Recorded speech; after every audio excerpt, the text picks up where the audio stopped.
Good evening, ladies and gentlemen, and welcome to the Virginia Theater and tonight's performance by the Reduced Shakespeare Company. Now I have a few announcements to go over before we get underway. The use of flash photography in the recording of this show by audio or video is strictly prohibited. Also, please refrain from eating, drinking, or smoking anything during this show. Now, toilets are located in the lobby for your convenience. If you'll take a few minutes now to locate the exits nearest your seats. If the theater should experience a sudden loss in pressure, oxygen masks will fall from the ceiling. Please take the mask and place it over your nose and mouth and continue to breathe normally. If you're here with a small child, place your mask on first and let the little bugger fend for himself. Now, let me introduce myself. I am Jared Reed of the Reduced Shakespeare Company, and we are going to attempt a feat that I believe to be unprecedented in the history of theater. And that is to capture in one theatrical experience the magic, the genius, the towering grandeur of the complete works of William Shakespeare. Now we have a lot to get through tonight, so let me introduce you to the second part of our company. He is Idaho's preeminent Shakespeare scholar. He graduated with an associate's degree from ITech, where he read 2 books on William Shakespeare. He's here to give a brief preface to the complete works show. Please welcome me in joining Mike Belgard to the stage. Thank you. Thank you. Good evening, ladies and gentlemen. Good evening.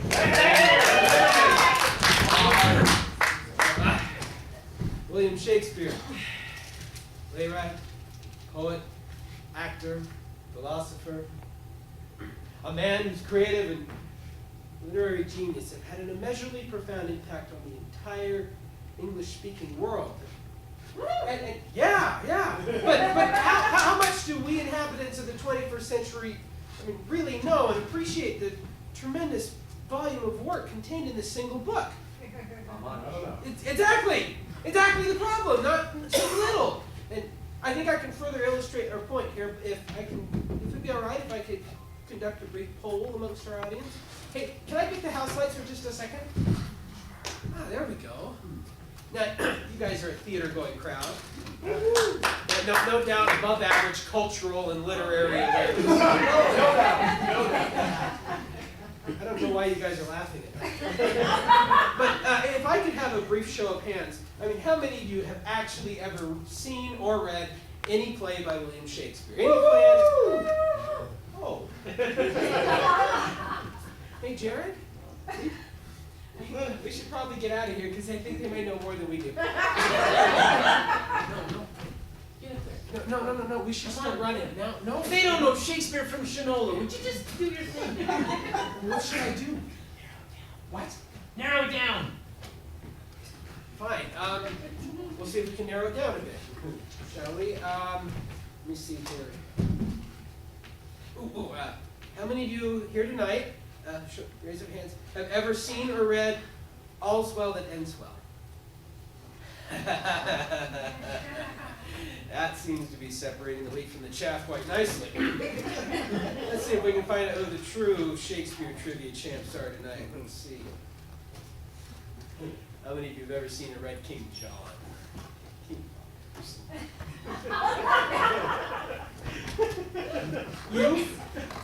You? Yeah. You have? Yeah. Really? Yes. Okay, fine. Will you mind telling us all what it's all about? You can back him up on this one. Hey, don't ask her. A hunchback. You guys laugh like you think that's funny. You scoff, but you know what? Let him amongst you who's free from sin live in a glass house, right? Because, ladies and gentlemen, this face represents all of your faces. Oh dear. Yeah. These glazed eyes, your glazed eyes. This empty brain, your empty brain, sir. These teeth are your teeth. And they cry out, floss me. Ladies and gentlemen, I submit to you that our society's collective capacity to comprehend, much less attain the genius of a William Shakespeare, has been systematically compromised by computers, vandalized by video games, saturated by soap operas, and dealt its death blow by Simon Cowell. Hallelujah! Hallelujah! Have no fear. The Reduced Shakespeare Company is here, and we descend amongst you on a mission from God, a literary muse, to spread the holy word of the bard to the masses. Join us in taking those first halting steps out of the 21st century quagmire of reality television and into the future. A glorious future. A future where this book can be found in every hotel room in the world. That is my dream, ladies and gentlemen. Join us. Amen. Join us in taking those first steps towards that path of intellectual redemption by opening your hearts. Opening your hearts, ladies and gentlemen, and your pocketbooks. Oh yeah. Yes, open your pocketbooks and or you can charge your donation by phoning 1-800-THE-BARD right now, or give us your cash if we be friends, and deduct it when the tax here. And Jared, they're not falling for it. Get up here. Jared. Anyway, ladies and gentlemen, on with the show, and may the bard be with you. Hallelujah!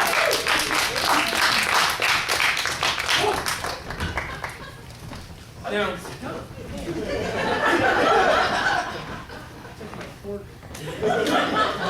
any of you that own this book know that no collection would be complete without a brief biography on the life of William Shakespeare. And here to give that part of our show is the third member of our company. Please welcome Devin Kurtz to the stage. Stafford. Thanks, Chad. What are you doing? Getting my note cards. Devin, you're supposed to have this memorized. You don't need note cards. I don't have to have them memorized. I have note cards. Fine. Thanks. Okay. Folks, I just put a few things down on paper so that you'd have a little bit of information on Shakespeare, some of the cool stuff he did and stuff. Okay, so, okay. William Shakespeare was born in the town of Stratford-upon-Avon, Warwickshire. He was the third of 8 children. He was the eldest son of John Shakespeare, a locally prominent merchant, and Mary Arden, daughter of a Roman Catholic. In 1582, he married Anne Hathaway, a farmer's daughter. He is supposed to have left Stratford after he was caught poaching in the deer park of a local justice of the peace. Shakespeare arrived in London in 1588, and by 1592, he had achieved success as an actor and a playwright. After 1608, his dramatic production lessened, and it seems he spent more time in Stratford. There he dictated to his secretary, Rudolph Hess, the work Mein Kampf.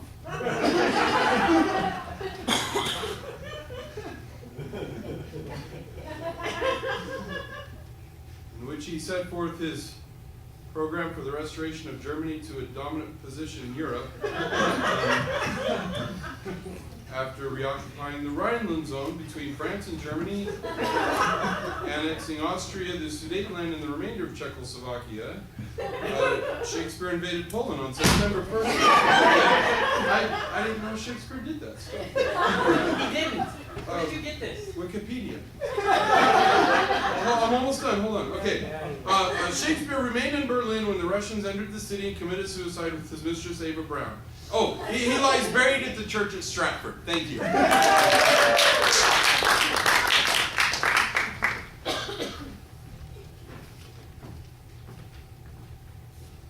Without further ado, the Reduced Shakespeare Company will present the complete works of William Shakespeare.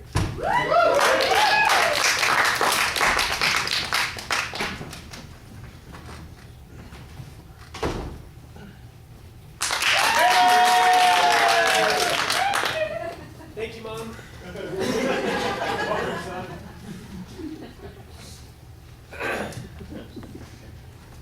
Well, I hope you're as excited as I am. Yeah. I like you.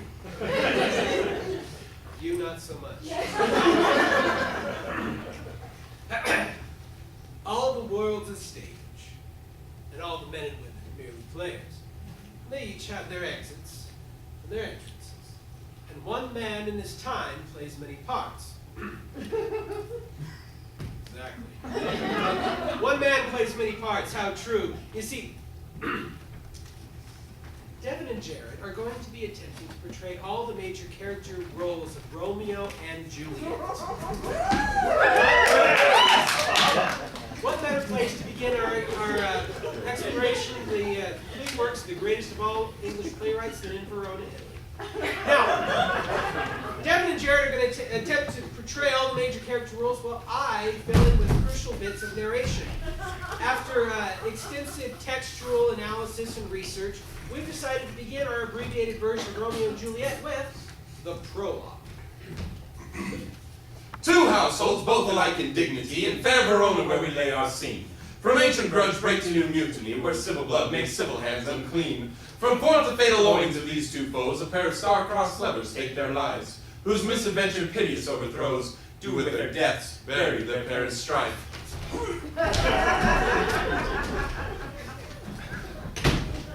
Act 1, Scene 1.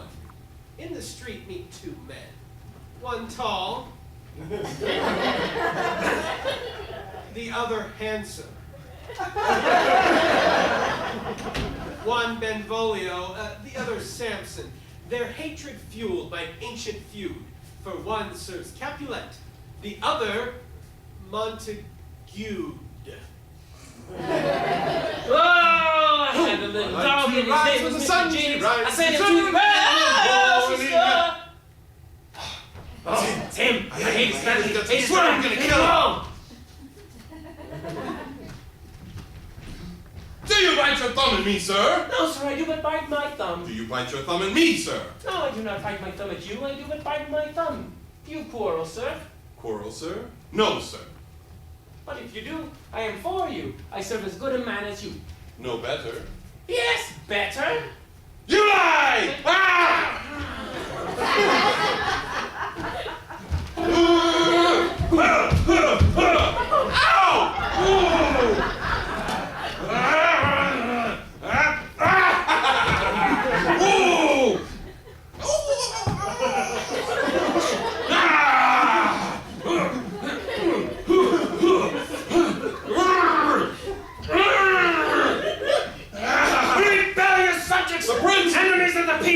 Profaners of this neighbor, stand still. You Capulet, come along with me.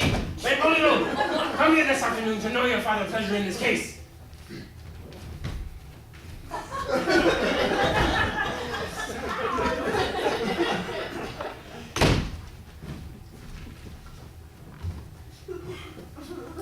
Where's Romeo? Saw you him today? Right glad I am he was not at this fray. But see, he comes. Romeo, he cried, although his grievance would be much denied. Good morrow, cuz. Is the day so young? But news struck 9. Alas, we sad hours seem long. What sadness lengthens Romeo's hours? Not having that which having makes them short. In love? Out. Out of love. Well, out of her favor where I am in love. Alas, that love so gentle in his view should be so rough and tyrannous in proof. Alas, that love whose view is muffled still should without eyes see pathways to his will. Oh. Go ye to the feast of Capulets. There sups the fair Rosaline, whom thou so lovest with all the fair maidens of Verona. Go thither and compare her face to some that I shall show. And I shall make thee think thy swan a crow. I'll go along. No such sight to be shown, but to rejoice in splendor of my own. So much for scenes 1 and 2. Now to the Feast of Capulet, where Romeo is doomed to meet Juliet, and where in a scene of timeless romance, he'll try to get into Juliet's heart.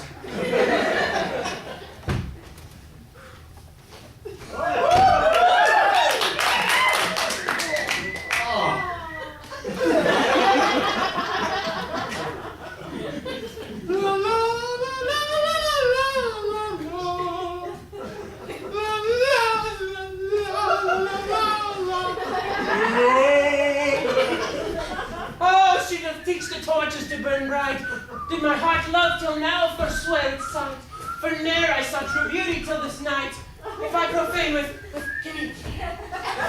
with unworthiest hand this holy shrine, the gentle fine is this, my lips. Two blushing pilgrims ready stand to smooth the rough bed with a tender kiss.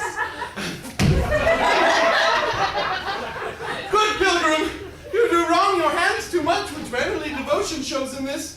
That saints have lips and pilgrims' hands to touch, and palm to palm is holy palmer's kiss. Do not saints have lips and holy palmers too? I pilgrim lips that they must use in prayer. Well, then, dear saint, the lips do what hands do. Saints do not move, though grant for prayer's sake. Well, then move not while my prayers affect thy take. But from my lips is sin that they have took. Oh, sin from thy lips. Trespass sweetly air. Give me thy sin again. Hey! What? I don't want to kiss you, man. But it's in the script.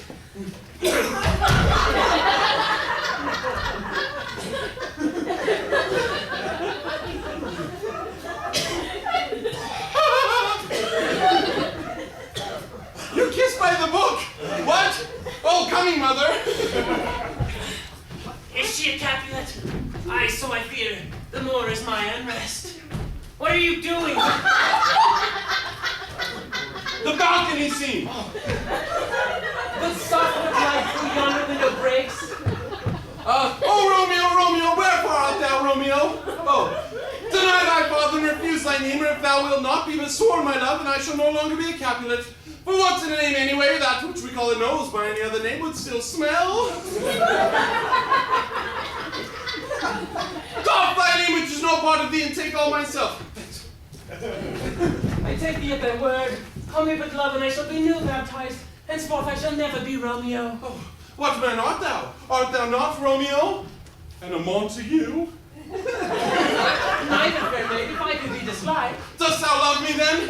I know thou wilt sigh, and yet if thou swearest thou mayest prove false. Oh, Romeo, if thou dost love, pronounce it faithfully. Lady, by yonder blessed moon, I swear. Do not swear by the moon! What shall I swear by?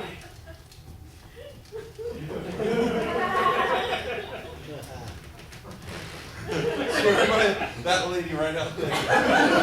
Lady, by yonder blessed virgin, I swear.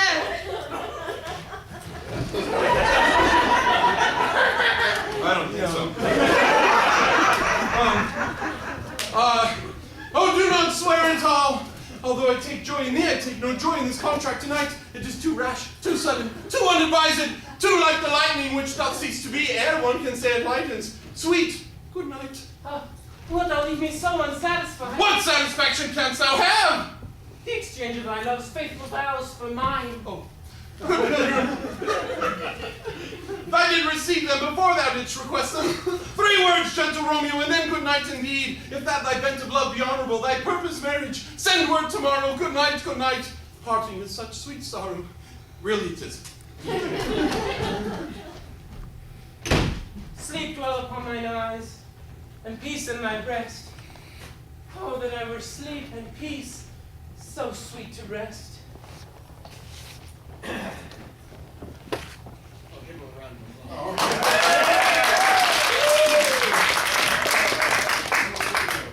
Lord Romeo did swoon with love, like Cupid keeping crippled. Though Juliet had a loathsome cause, whose loathsome name was Tybalt. Romeo, the love I bear thee can afford no better tongue than this. Thou art villain, therefore turn and draw. Tybalt, I do protest, for I never injured thee, but loved thee better than thou canst devise. Thou wretched boy, I am for you. Up! Oh, I am slain.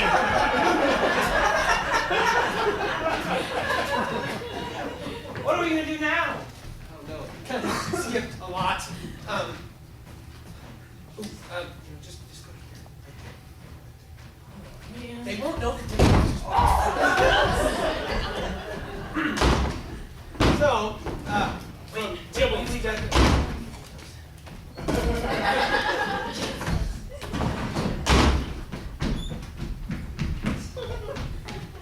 So, from Tybalt's death onward, the lovers are cursed.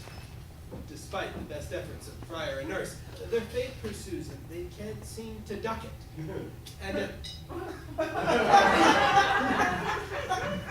And at the end of Act 5, they both kick the bucket.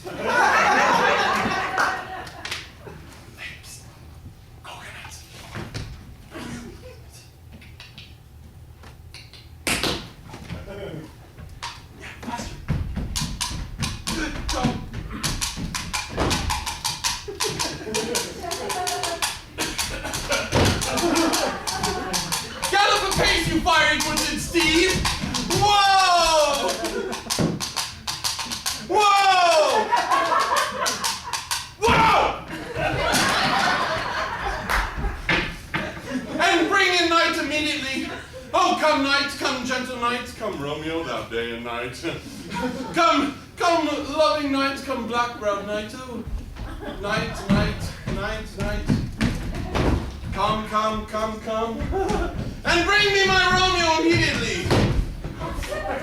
Oh, it is my nurse. Now, nurse, what news? A lively day. He's gone. He's killed. He's dead. What devil art thou to torment me thus? Oh, Romeo, Romeo. Who would have ever thought it, Romeo? Hath Romeo slain himself then? I saw the wound. I saw it with mine own eyes. God save the mark. Here in his manly breast.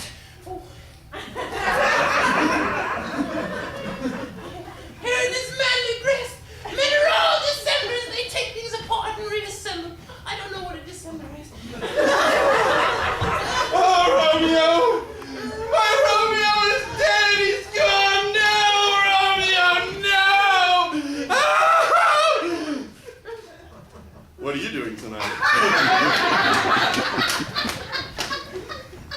Oh, break my heart!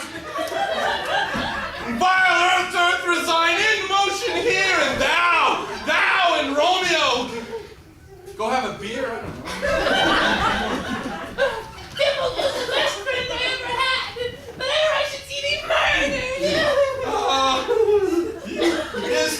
Is Tybalt slain and Romeo dead, then my dear loved cousin and my dear love? Then heaven sound the dreadful trumpet's gloom! No, Juliet, no. No? Tybalt is gone and Romeo banished. Romeo the killed Tybalt is banished. Did Romeo's hand shed Tybalt's blood then? It did. Alas, the day it did.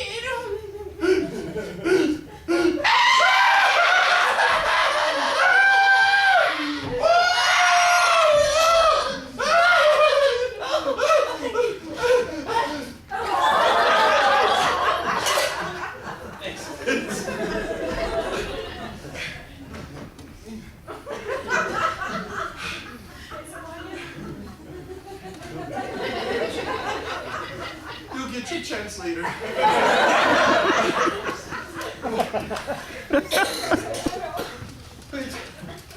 Wait. Tybalt is dead, who would have killed my husband. That's good, isn't it? And Romeo is alive, whom Tybalt would have killed. That's good, isn't it? Why do I feel like poo-poo? Oh, Friar Lawrence! Romeo is banished and Tybalt is slain! Juliet, I know thy grief. Take this vial, and that distilled liquor drink thou love, and presently through thy veins shall run a cold and drowsy humor. Ooh, feel a cold and drowsy humor running through my veins. Oh. Oh no. Oh no. Oh.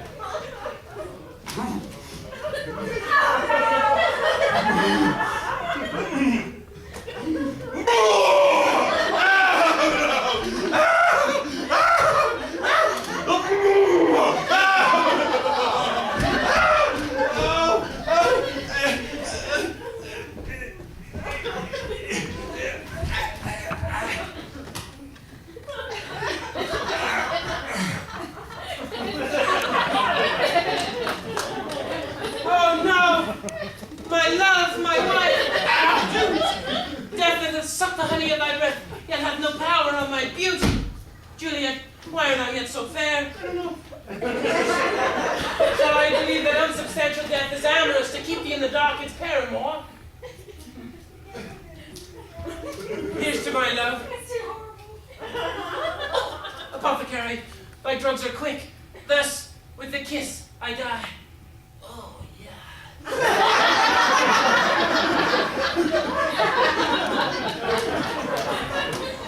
We have any more of this? Thus with the kiss I die.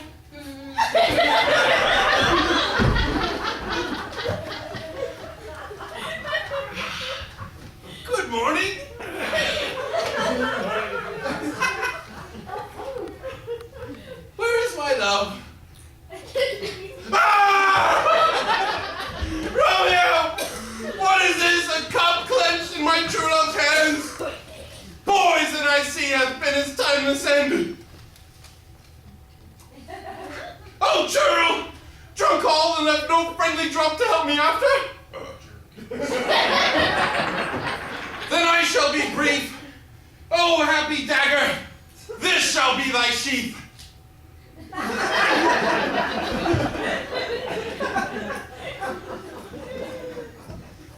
That's Romeo for you.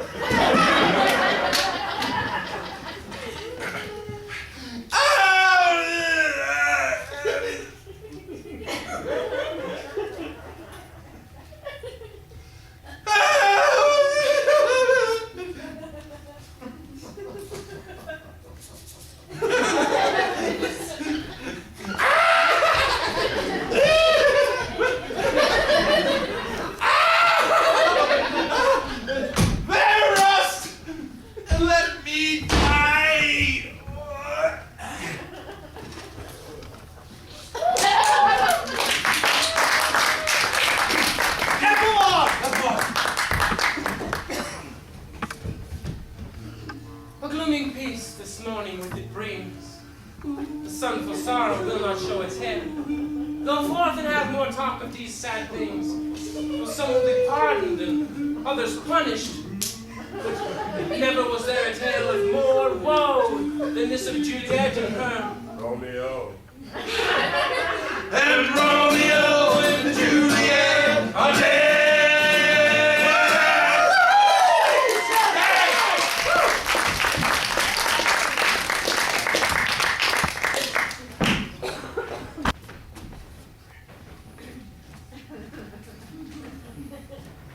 Ladies and gentlemen, in preparing this unprecedented complete works show, well, we've encountered this problem.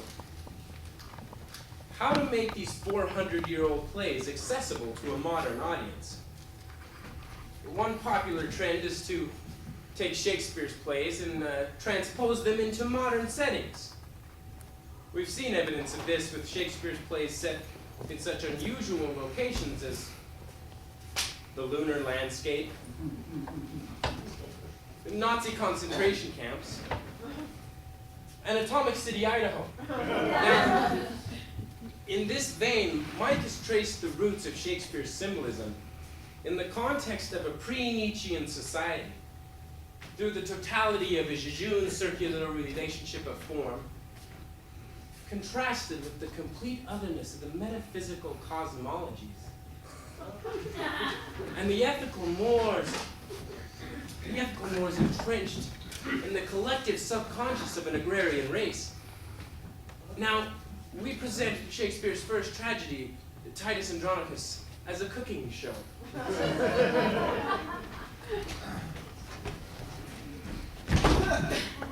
Good evening, ladies and gentlemen, Good evening and welcome to Roman Meals. I'm your host, Titus Andronicus. Well, 3 of you got that joke.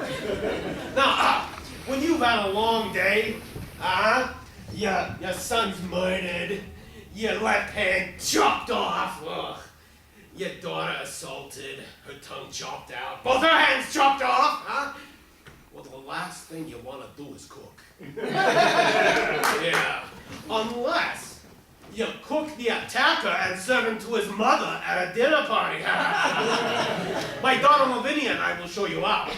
Good evening, Lavinia. Good evening, Mama. How are we feeling tonight, I feel good, Mama. I got my tongue chopped off.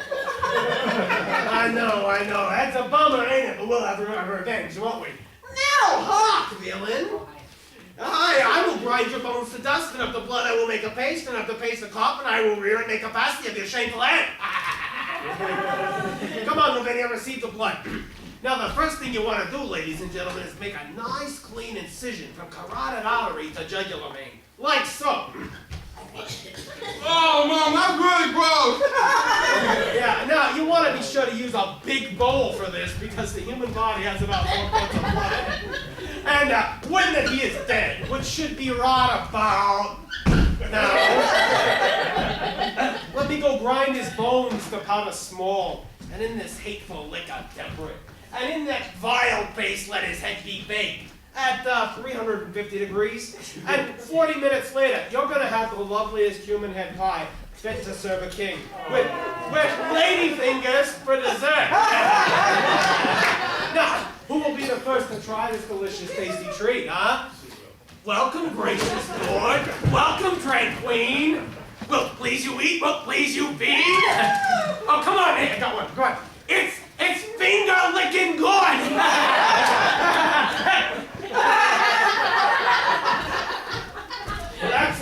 That's all the time we have for the night. We'll be sure to tune in next week when our guest chef, Timon of Athens. Lavinia's a big fan. Timon of Athens is going to show us how to make a lovely ratatouille out of the Merry Wives of Windsor. But until then, bon appetit!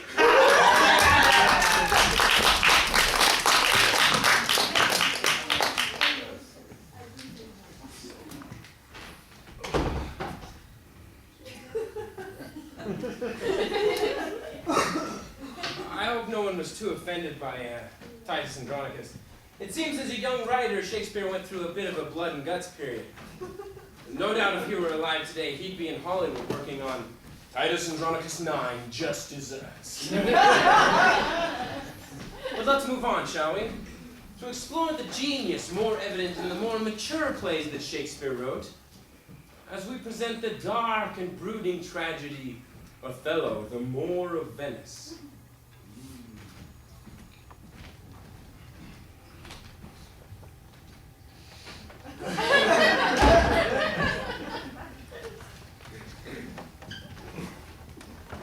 Speak of me as you will, let nothing extenuate, of one who loved not wisely, but too well.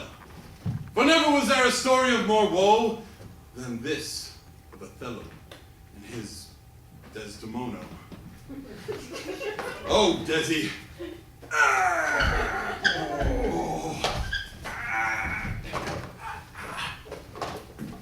Get the lights up here, please. What are you doing, Jared? Devin, You're in my spotlight again.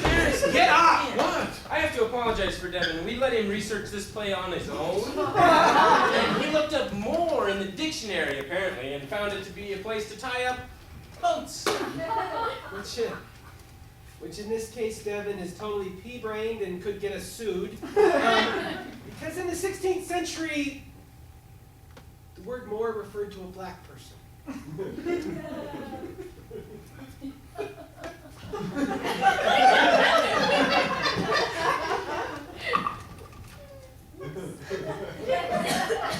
Oh. I kind of feel like a dork. I'm gonna. Ladies and gentlemen, I apologize, but I think it's pretty obvious that we're going to have a bit of a problem performing this play. I mean, the part is written for a black man, and, well, none of us are... We don't have the physical characteristics to We're not play. Tana- You know, we're We're honkies. Basically is what we are. And so, you know what? The bottom line here is that due to physical limitations, we're going to be unable to perform Othello from Moor of Venice, so we're just going to have to skip it. I'm sorry. Wait! What? Why? Just because we're white doesn't mean we can't do Othello. Yeah, but that's kind of exactly what it means. No, it doesn't. Look, wait, no, come back. Come back. Okay. Nice. Okay. I got an idea. It's totally boat free this time. And all you guys have to do and join in when you're comfortable. I'm never going to be this comfortable. But you look good, fool. All right, just join in. Ready? Okay, it's gonna go something like this.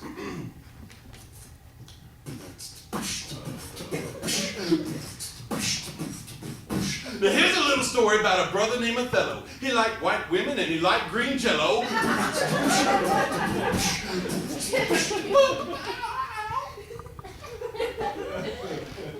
where you come in.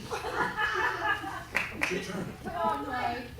Wait. You guys find this entertaining?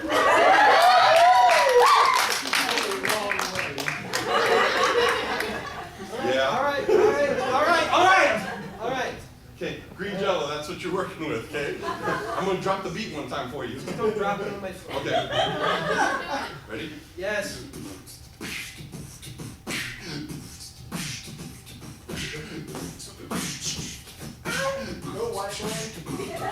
And the punk named Iago, who made himself a menace because he didn't like Othello, the more Albert. Now, Othello got married to Desdemona. He took off for the war and he left her alone. There was a Mona. Mona. He left her alone.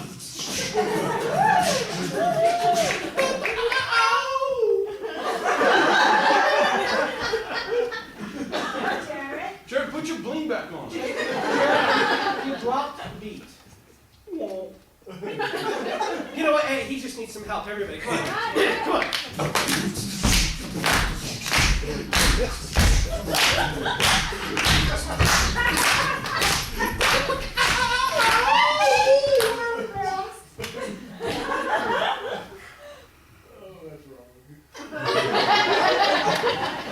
And he didn't write a letter and he didn't telephone. Yeah!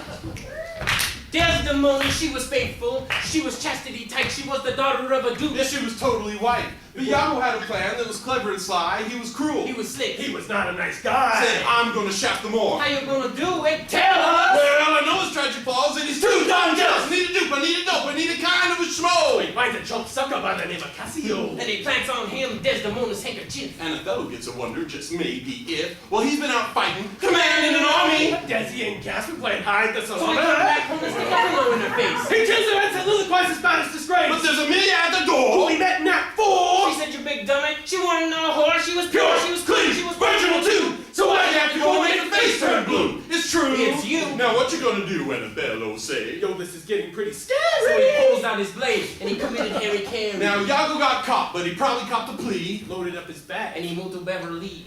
Hills.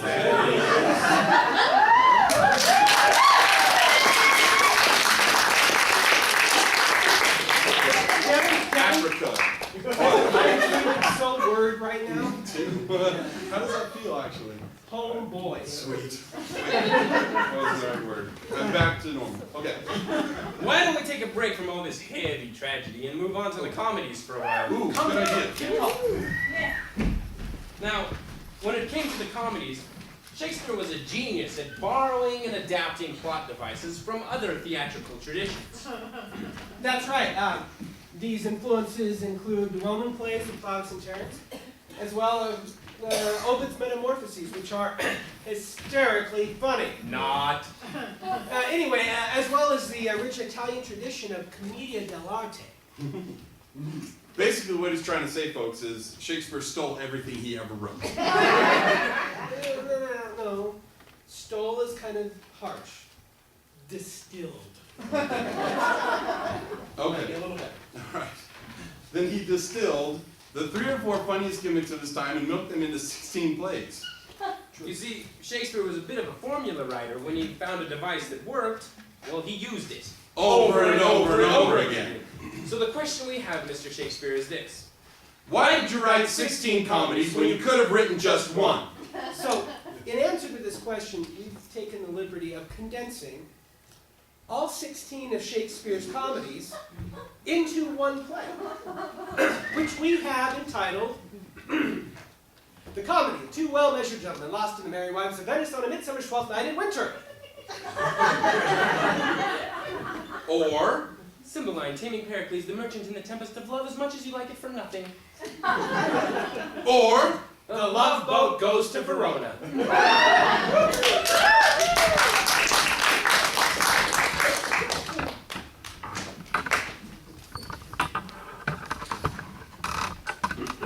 comedy? Comedy. Comedy. Act 1. A Spanish duke swears an oath of celibacy, turns over rule of his kingdom to his sadistic, tyrannical twin brother, learns some fantastical feats of magic, sets sail for the golden age of Greece, along with his daughters, 3 beautiful, virginal sets of identical twins. While rounding the hill of Italy, the duke's ship is caught in a terrible tempest, which casts the duke upon a desert island with the loveliest, most virginal of his daughters. She stumbles into a cave, is molested by a creature that is either a man, a fish, or both. Act 2.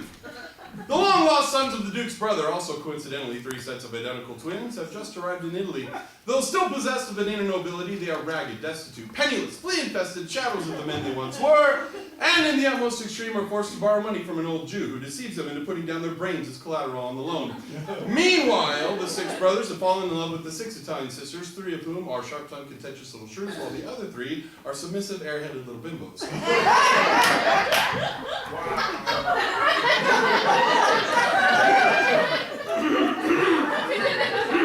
Act 3! The shipwrecked identical daughters of the Duke who washed up on the shores of Italy disguise themselves as men and become matchmakers to the shrews and pages to the Duke's brother's sons. They lead all the lovers in a nearby forest where on a midsummer's night a bunch of mischievous fairies squeeze the aphrodisiac juice of hermaphroditic flower into the shrews' eyes, causing them to fall in love with the pages who have in turn fallen in love with the Duke's brother's sons. Act 4! Thank you very much. The elderly fathers of the Italian sisters, finding their daughters missing, dispatch messages to the pages telling them to kill any man in the vicinity. However, unable to find any men in the forest, the messengers, in a final misguided act of loyalty, deliver the messages to each other and kill themselves. Meanwhile, the fish creature and the Duke have arrived in the forest disguised as Russians, and for no apparent reason, form a 2-man underwater version of Uncle Vanya.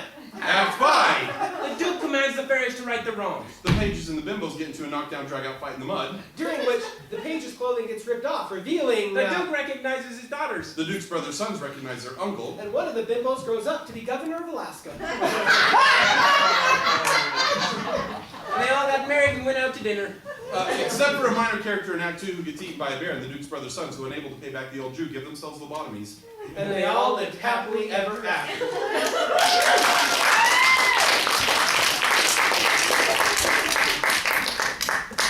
Well, that wasn't so bad, was it? 16, 17, 18 down. We should be done really fast. All right. And right now, basically, we feel that we should get back to the tragedies. Just leave the comedies alone, since we've done them all already. And also because we feel that Shakespeare's comedies aren't half as funny as his tragedies. Take, for example, Shakespeare's Scottish play. No, David, shut up! What? You always screw this part up, you idiot! You're not supposed to talk about that in the theater. Unless you're performing it because it's cursed.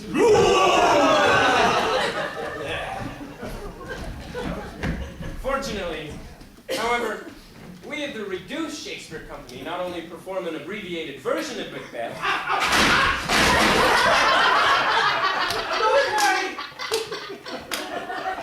through thorough and endless research, we're able to do so In perfect Scottish accents! I'm gonna put this right here this time. here? Right in front of you, 3 feet. Got it? Yeah, Don't lose it! yeah, we'll lose it, I promise. I thought you said you put it in front of me. Did! I found the edge of the stage. Oh, I got it. Double, double, toil and trouble.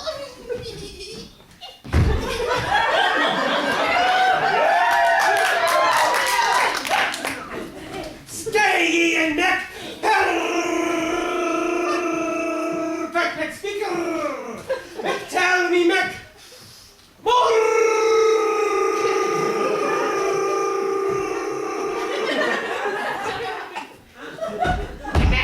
Macbeth! Macbeth! Oi! Oi! Macbeth! Beware, Macduff!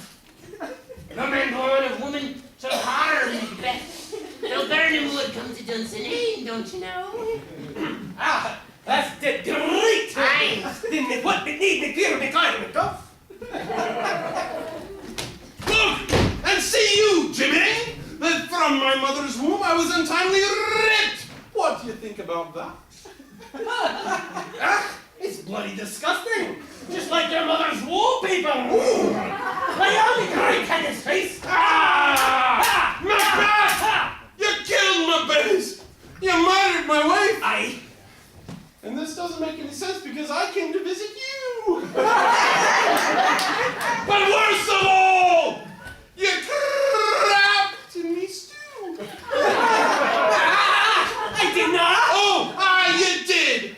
throw half of it away.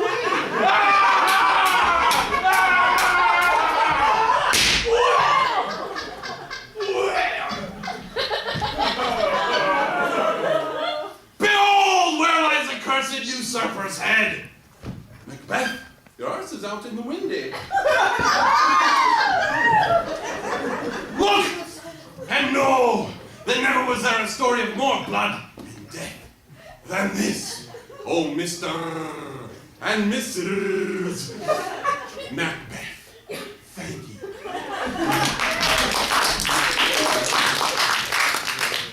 Meanwhile, Julius Caesar was a much beloved tyrant. All hail Julius Caesar! Hail, citizens! Who was warned by a soothsayer. Beware the Ides of March! But the great Caesar chose to ignore the warning. What the hell are the Ides of The March? 15th of March! Why, that's today! Oh!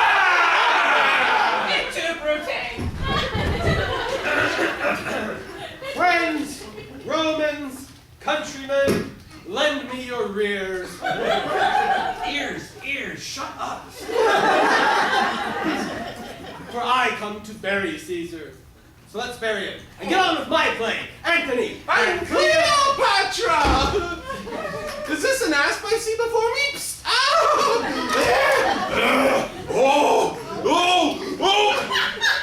Evan, stop! What? You have this bizarre notion that all of Shakespeare's tragic heroines wear that same ugly wig and vomit on people before they die. Get out of here! This is my favorite wig, and they do! No. Get a clue, you moron. Look, Anthony Cleopatra's not some kind of rejected Pepto-Bismol commercial, okay? Get back here. It's a romantic thriller, man. It's a geopolitical power struggle between Egypt and Rome. Oh. It's one of Shakespeare's geopolitical plays? Yes.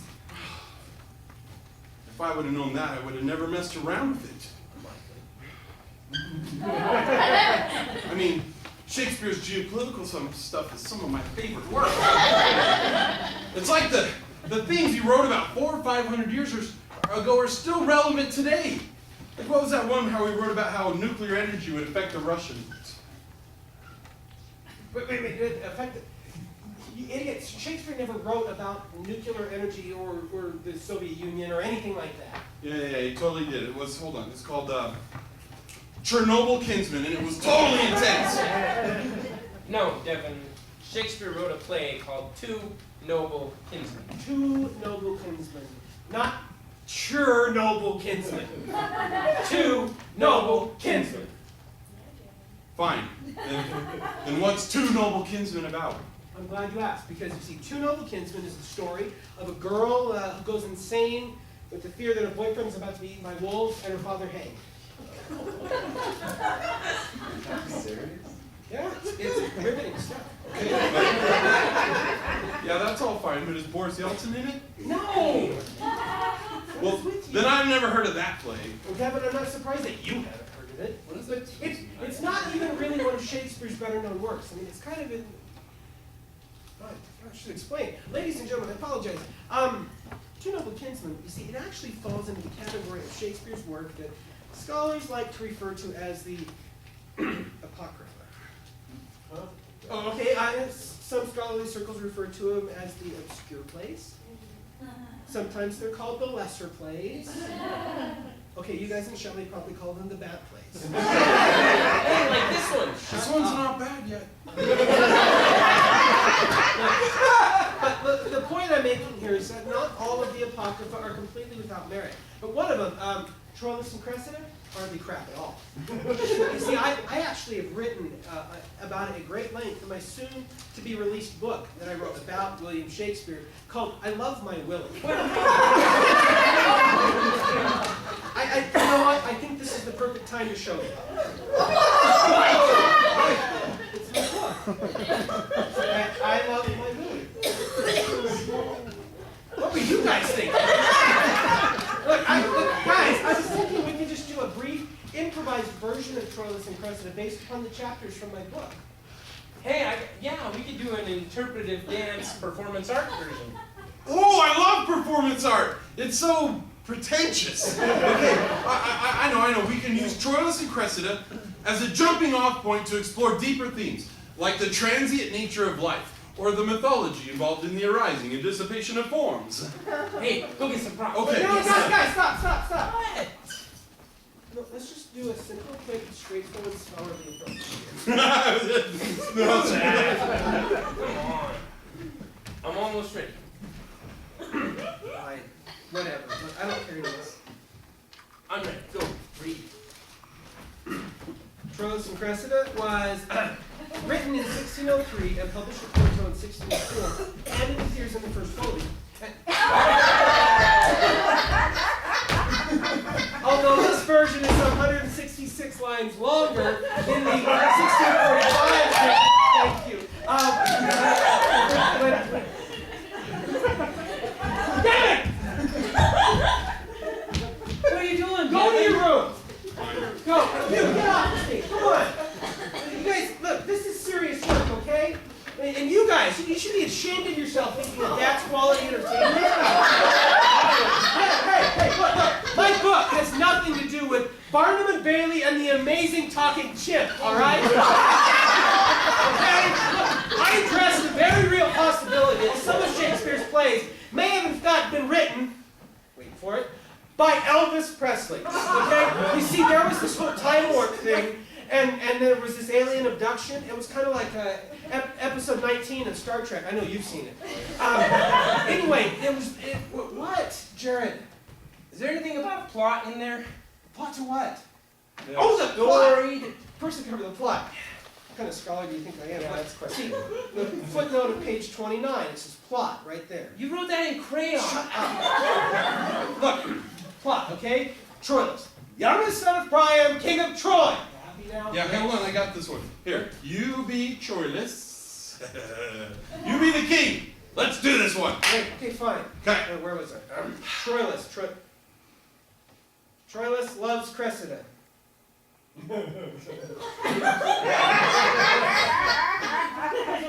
I'll get the wig. I'd be lying if I said I didn't enjoy that.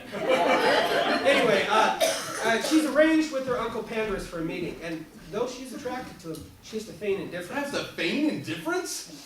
Shouldn't be hard for you, Devin.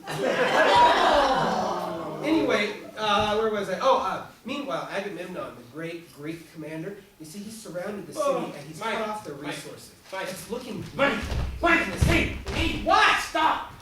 I was just getting That's into it. boring. No, You gotta they stop loved it. No, Look they at him. You can't do this. This is the kind of stuff kids hated to study in school because it's so boring. Fascinating. No, like as soon as you said Agamemnon, he was asleep. They were asleep. They couldn't sleep the whole time. They almost woke up though, and then you put them right back. Now listen. Okay, look. All right, that's it. You guys, look. When we were on our way here, when I said when we get to, where are we?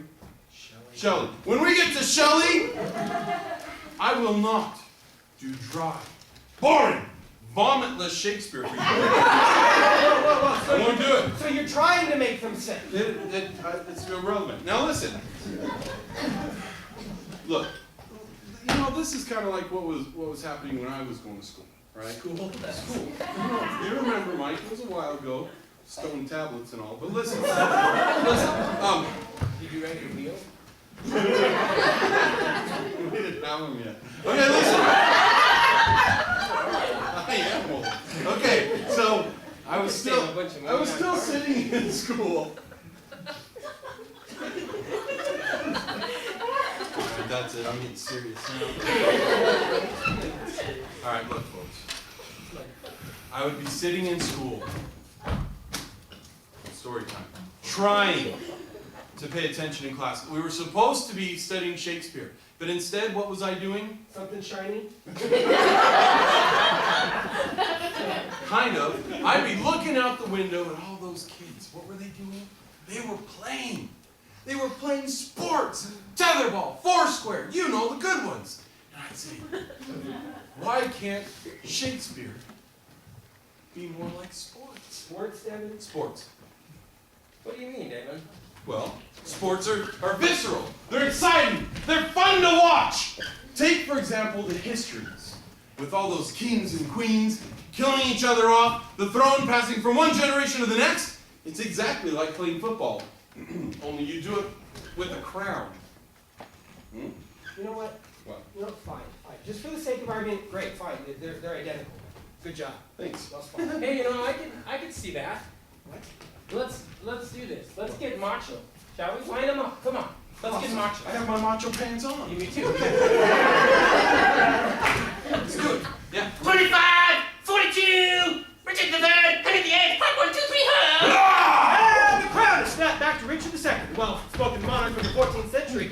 Oh, he's fading back to past. He's looking for an heir downfield when he takes a sudden rush from King John. Oh, my gross flesh sinks downward. Henry VI comes up with it.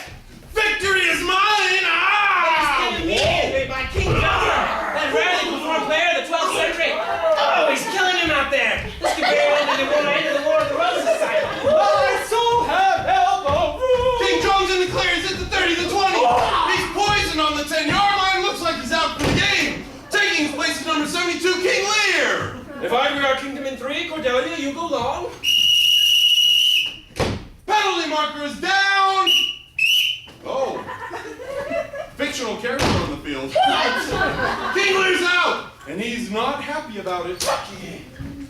Taking his place is that father-son team, Prince Al, King Richard III. Center snaps to the quarterback. Quarterback gets to the hunchback. Looks like his lip is giving him trouble. A horse, my kingdom for a horse. Oh, there's a pile up on the field. Fumble. Oh! And then the 8 comes up with it. It's at the 20, the 15, the 10. He stops at the 5, just caught off his wife's head. Ah! Touchdown for the Red. Woo!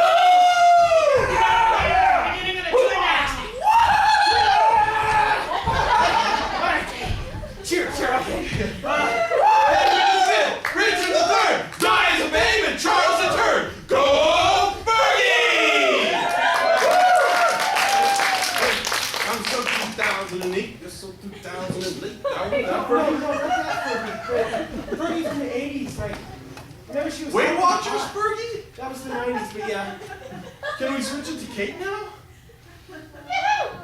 Fine. Okay. Okay. Yeah. Can you bring some lights up for me, Hey, what are you please? doing, Devin? Where are you going? No, Where are you just- going? Just Where are you going? Stop, Devin! Stop! Okay. Go ahead, I hope Fergie. so. You paid to see it. Okay. Okay, listen. That Well, was his mistake, huh? yeah. Sitting right there where I can get to him. Bad. No, Oh, hey, okay. watch you. Oh. What are you doing? Oh, I'm going through the list of plays because I think we already did them all, and that means we can let you guys out early. Yeah. You guys like pain? What a mixed review we're getting. I know. Okay, because look. We just That did was all. your mom. Again, why do you come if you're gonna move? All right, come on. Okay, listen. We just did all the histories just now. And we covered the comedies in a lump, so let's just Gotta go through the tragedies. As Right. Titus Andronicus, we did with the blood. You're right. Romeo and Juliet, we did. Yeah. Julius Caesar and Troilus and Cressida, right? Right. Othello, we wrapped with Othello. Yeah. King Lear, he was in the Football. I got thrown out again. Macbeth, we did with British accents. Anthony and Cleopatra. Oh yeah, I peeked on that lady over there. Good. Let's see. Timon of Athens. I mentioned now. Yeah. Oh, Coriolanus. Yeah, that one. I love that one. Let's do that one. Wait, guys! I don't want to do that one. Devin, what's wrong with Coriolanus? Yeah. I don't like the anus part. I think it's offensive. Fine. Okay, Devin. Whatever. We'll skip the anus. Thank you. Okay. That's it, right? That's it. all. That's all of them. Yep. That's. Oh, wait. What? No, that's a smudge. That's Hamlet. Hamlet. Who put an omelet in there? No, Hamlet. How could we forget Hamlet? We didn't forget Hamlet. It's a Mel Gibson movie. Ladies and gentlemen, Not in 26 there. plays down, just one more to go. Hang in there. This is probably the greatest play ever written in the English language. Hamlet, tragedy of Prince of Denmark. See how excited they are. All right. Now, what we're going to do is... Thank you. What? No, stop. Mike, Hamlet Mike. is. If you gotta go, just go. All right. Hamlet I can wait for a is. few minutes. Mike! What? I don't want to do Hamlet either. Oh, okay, yeah, okay, that's fine. You know, let's just do everything you want to do. Hamlet, the prince of Mike, Denmark I is- can't do Hamlet. I'm telling you, we just did that football game. I'm physically and emotionally drained, and I can't do Hamlet justice right now. I think at this point they're not expecting justice. Am I right? I think they're just expecting us to do it. Devin, our play is called The Complete Works of William Shakespeare. The Complete Works of William Shakespeare. You should These even know people what that want to means. see Hamlet. They want to see. All right, I got an easy fix. Everyone take out a pen and your little paper and write underneath it, except for Hamlet. Devin, no, that's the stupidest thing I've even heard you say tonight. Probably And that not. includes the midget joke. Dad, bring that up. Wait, where are you going? I'm going right here. I'm going to sit next to him. He's probably got candy left over. Look, if you guys want to do Hamlet, you do Hamlet. I'm going to sit here by Bruce, and we're going to have fun. No. I'll watch you. No. Bruce, you don't want to sit. No, you don't want to do that. You don't know where he's been, all right? Get up here. Wait, I want to stay. Bruce, Get up here. he uses axe. I like Get it. up here. You're some kind of prima donna. You cast yourself in every part, and then when we get here, you're like, I didn't want to do that. You make me and Jared look bad, and now you're going to do Hamlet whether you like it or not. Nobody, what? I didn't hear a word you said, mumbler. Now listen. Okay, I'll do it. Okay, For them. all right. She's got a cow. I did. Gosh. This is a little one. All right, let's just get through this, all right? Okay. We need two guards. Bernardo, Horatio. He's Elsewhere. escaping. Oh, no, wait, what about?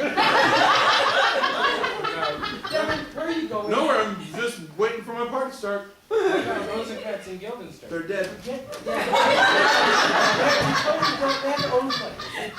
Devin, get What? back here! Don't come any closer! I'll polish this guy's head if you come any closer!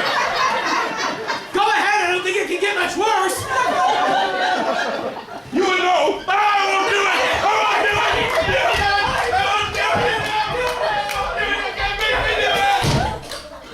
Devin wants the ladies' room! I can't do it by myself!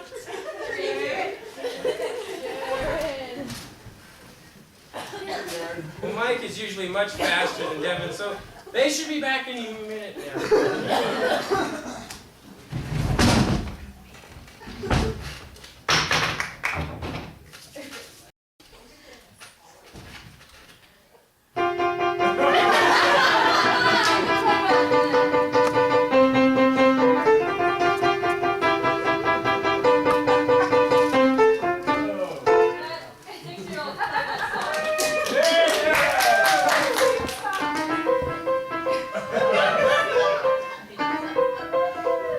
Don't you like anything?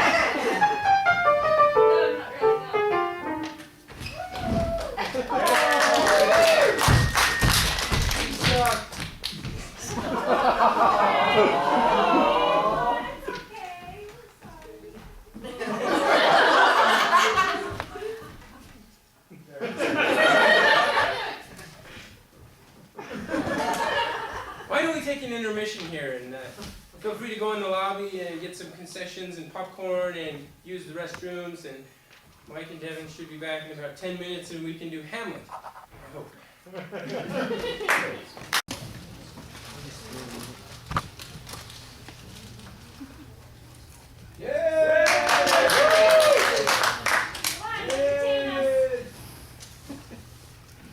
Jason, stop talking or something. Hi. What'd you do for intermission? You want wine over there? What'd you do? Go next door. That's it? What'd you do for intermission? Was it good? Did you bring me some? I was kind of hungry. So. Well, Mike and Devin are backhand. You have your own head. Like,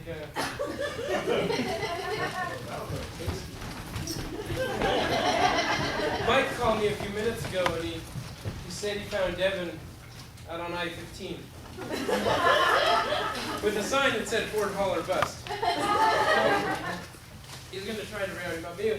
He told me I should cover the sonnets until they get back. So Shakespeare wrote 154 sonnets. I've taken the liberty to condense them down onto this card for you all. See? That one there's my favorite.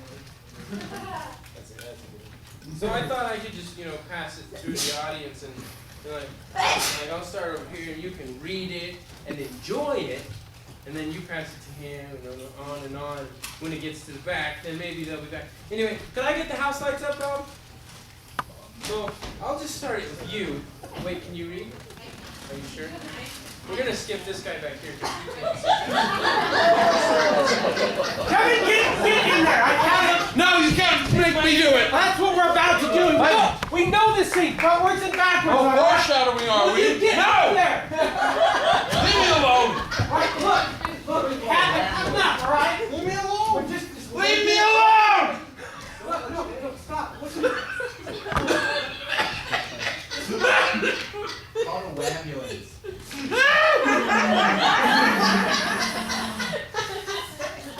Jared, will you just take him backstage? Just take him backstage and get him together. Don't touch me!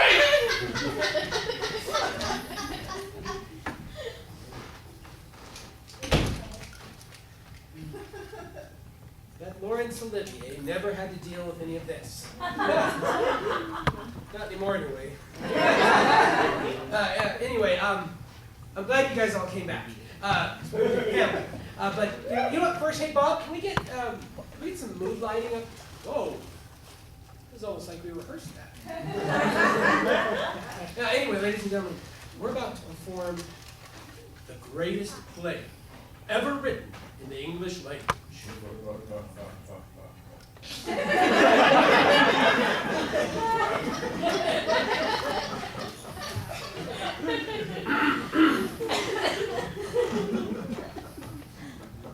Hamlet, the tragedy of the Prince of Denmark.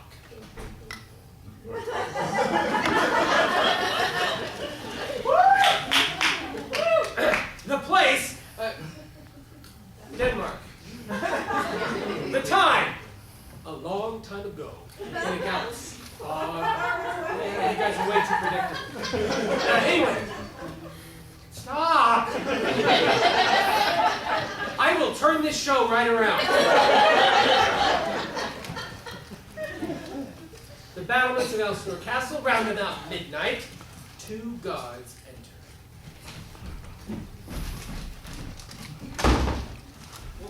Get up there, Devin. Devin, come on! No!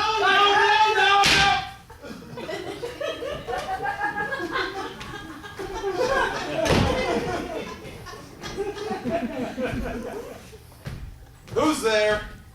Nay, stand and unfold yourself. Answer me. Long live the king. Oh, Bernardo. He. 'Tis now struck 12. Get thee to bed, Horatio. Oh, for this relief, much thanks. Yeah, go.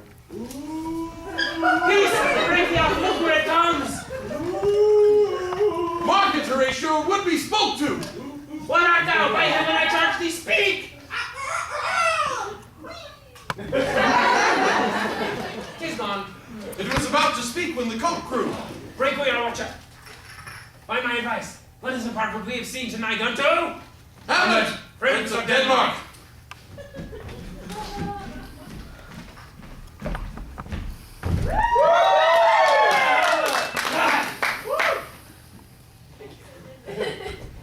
Oh, that this too solid flesh would melt, thaw, and dissolve itself into a dew.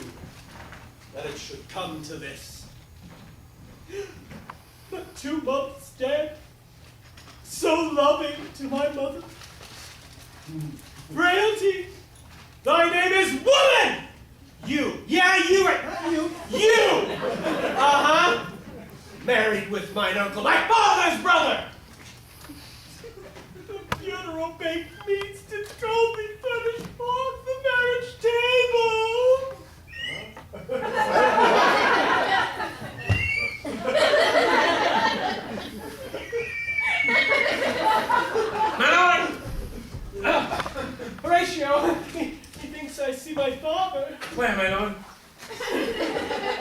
in my mind's eye, Horatio. Methinks I saw your father yesternight. What? Saw who? Your father, the king. My father, the king, but when was this? Upon the platform where I watched. 'Tis very strange. I will watch tonight. Perchance we'll walk again. All is not well, Horatio. Would the night were come. Oh. The wind bites shrewdly. It is very cold. Look, my lord. Look where it comes. Angels of grace and ministers defend us! Something is rotten in the state of Denmark. Mark me! Speak, I am bound to hear. So art thou bound to revenge when thou shalt hear. If ever thy dear father thou didst love, revenge is most foul and unnatural murder! Murder! Murder! The serpent that did sting thy father's life now wears his crown! My uncle! Your uncle. Let not the royal bed of Denmark become a couch for incest! Incest? A count. Adieu, Hamlet! Remember me!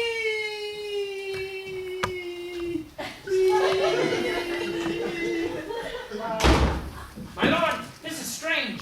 There are more things than heaven and earth, Horatio, than are dreamt of in your philosophy. Come on. I hereafter shall think meet to put an antic disposition on. Time is at. Cursed night, that ever I was born to exit right! Right!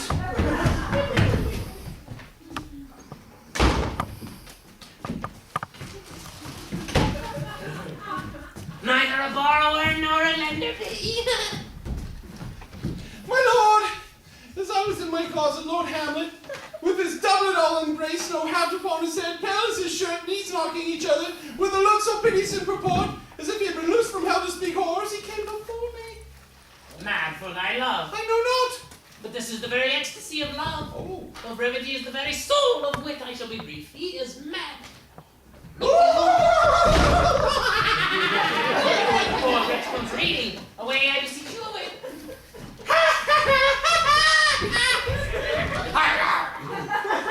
How does my good Lord Hamlet? Well, darling, I see well. Do you know me, my lord? Excellent, well. You are this monger! What do you read, my lord? Words. Words. Words. Oh, this is madness. There's method in it. Daddy! The players here, they want to talk to you. I know what they want, but they want to talk to you. You said something about a play within a play. I don't know what that means, but I'm probably going to watch it as a different character later. Gotta go back.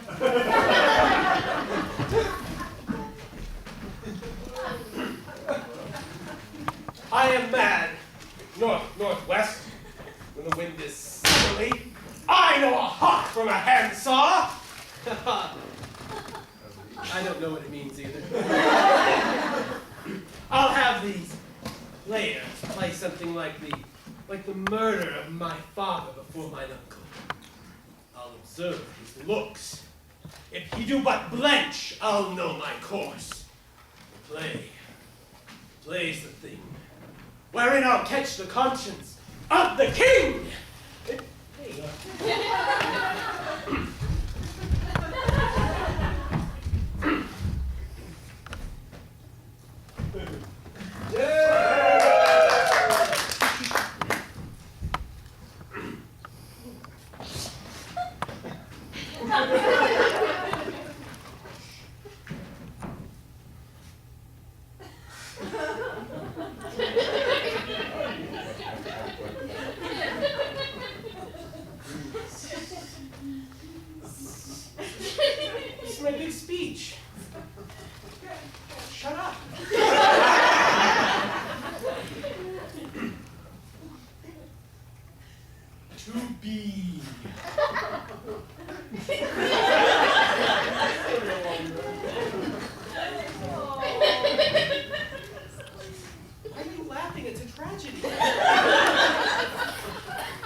Jared and I were talking about it backstage, and we decided that if you don't want to do this speech, you don't have to. Oh, that's bad.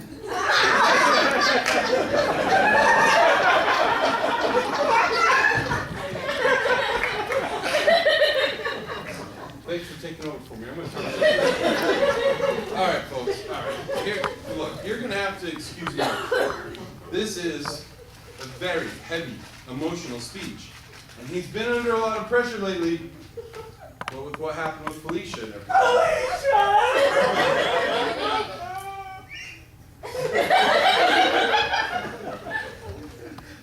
Felicia's his favorite character on General Hospital. You know, if you've been watching for the last 10 years, the same thing happened again. Okay, so, folks, you'll understand then if we're going to skip this speech. Now, I don't want you to feel cheated. We think that this speech is overrated anyway. I mean, think about it. Hamlet is supposed to be talking about killing his uncle. Instead, he's thinking about killing himself. So we feel that it just cheapens the character.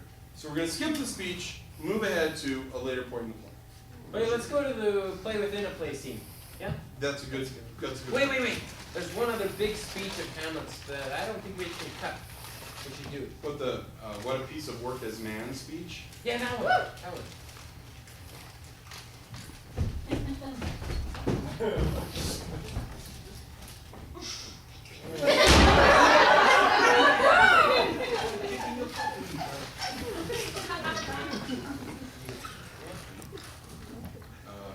Okay. All right. So there's this one speech. It kind of goes something like.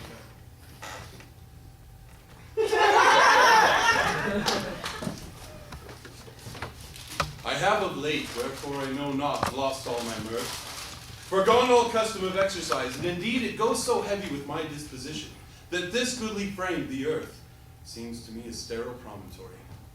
That this most excellent canopy, the air, look you, this brave o'erhanging firmament, this majestic roof, fretted with golden fire, why it appears to me nothing more than a foul and pestilent congregation of vapors. What a piece of work is man. How noble in reason, how infinite in faculty, in form and moving, how express and admirable, in action, how like an angel, in apprehension, how like a god. The beauty of the world, the paragon of animals, and yet to me, what is this quintessence of dust? Man delights not in me.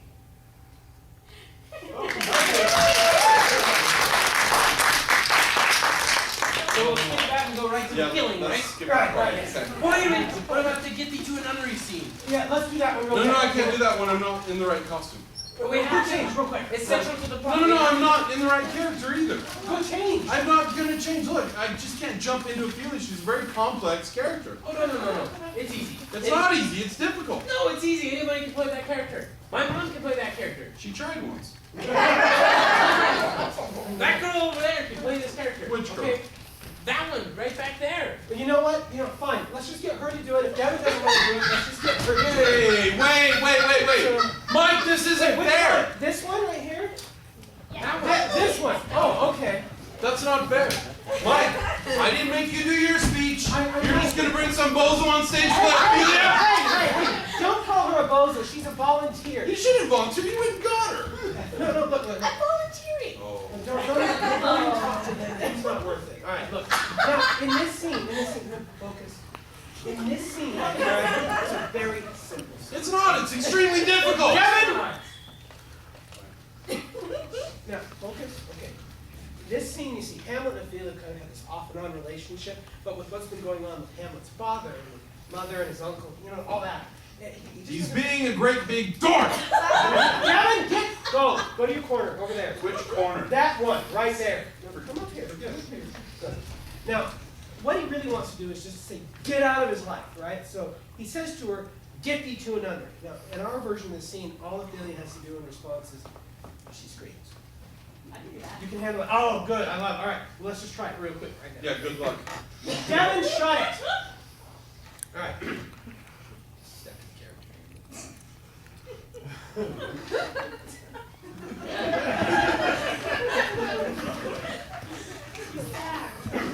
Get thee to a nunnery!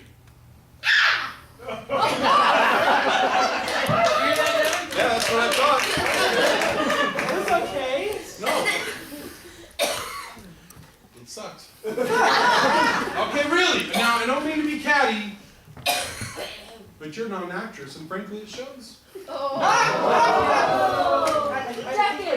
think what Devin's trying to say is, I think it was pretty obvious to everyone here that you had no idea what was going on inside of Ophelia's head. You see, actors use what we call subtext, Bob. Or inner monologue. Is it okay to call you Bob? It's fine. Okay, great. Makes it easier for us. Right. Subtext, inner monologue. And that's exactly what you didn't have. And as a result, your performance was just flat, one-dimensional. However, I think you showed a lot of heart, a lot of courage, a lot of, as Shakespeare would have said, chutzpah. So, I think that we should try to make this a happy moment for Bob here. So, what we're going to do is we're gonna workshop this. Let's get everybody involved and really try to help Bob out with this scene. Okay, so what we're going to do, guys, is we're going to split you guys up into Ophelia's id, ego, and superego. Like a Freudian analysis. Yeah, like a Freudian analysis. Hey, I get the id, right? I'll get the ego. You know, I know the perfect guy too. He has this awesome haircut. Where'd he go? There he is. There we go. I love your barber, man. There you go. All right, everybody, give a big round of applause for Bob. That's great. We're going to anyway. Okay, Bob. First of all, Focus, love, focus. go.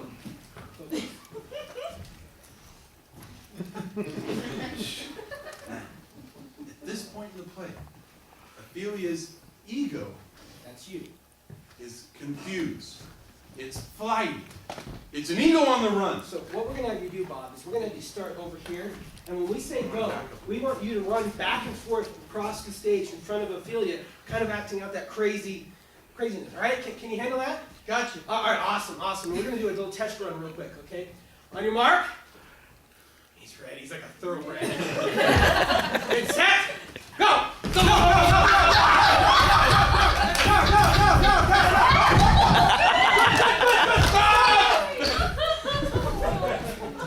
Okay, Bob, we need to have a talk here, right? First of all, our insurance hasn't been paid. I don't know, but he needs those. I like your method here, but I think we just need to channel the running back and forth portion. All right, can we handle that? Gosh, the slapping was awesome again. The sound carried. Alright, now, you people in the front row, you're gonna be Ophelia's id. Okay? Now, her id is confused. It's wishy-washy, it's a wash in a sea of alternatives. So you're gonna push your hands in the air, wave them back and forth, kind of undulate and say, maybe not. You know what? You all did great except for you. What the heck was your problem? I didn't pay attention.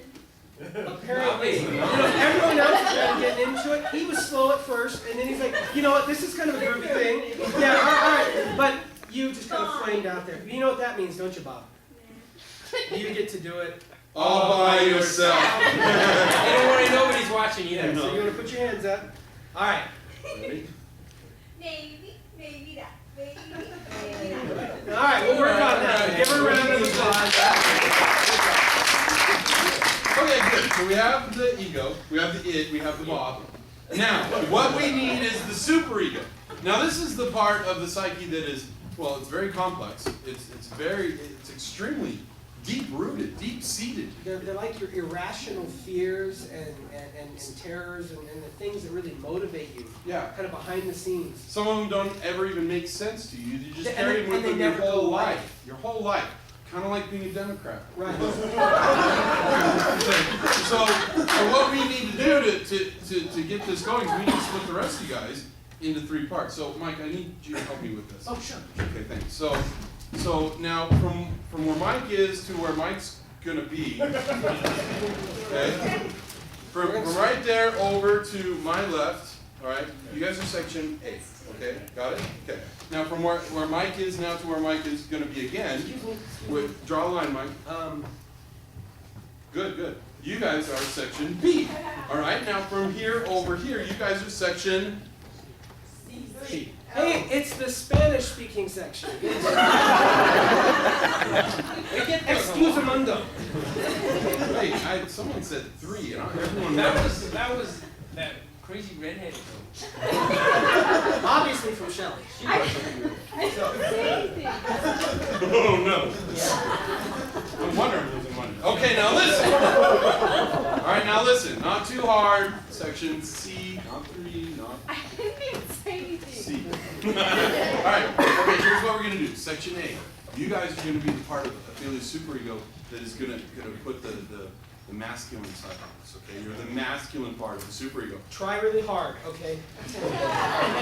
Extra effort here. Now, you're basically, well, you're kind of sick of yourself. You're kind of like Hamlet is. You're tired of this little thing following you around, wasting all your time. So you're like, get thee to a nunnery, right? So that's what we want you guys to say, okay? Hamlet's words, get thee to a nunnery. Ready? Section A. Get thee to a nunnery. Well, that was like a round. Did I do this, or did I do this? Because that might have made a difference. Okay, let's try it again, guys. We want this strident, loud. Okay, ready, set, Section A! Get thee to a nunnery! That was much less totally pathetic. Right. A little more. Okay, Section B, try this just like these guys, only with a little more talent. But what we want you guys to do is this. Okay, you guys are going to be the feminine part of Ophelia's superego. And basically what's going on here is, Ophelia is kind of sick of herself. She's like, should I go to a gym? Should I go shopping? Maybe put on a nice dress? I don't know, put a little makeup on. Really, I could do something with my... I hate dresses. No offense. This is straight out of Shakespearean text, Bob. Don't.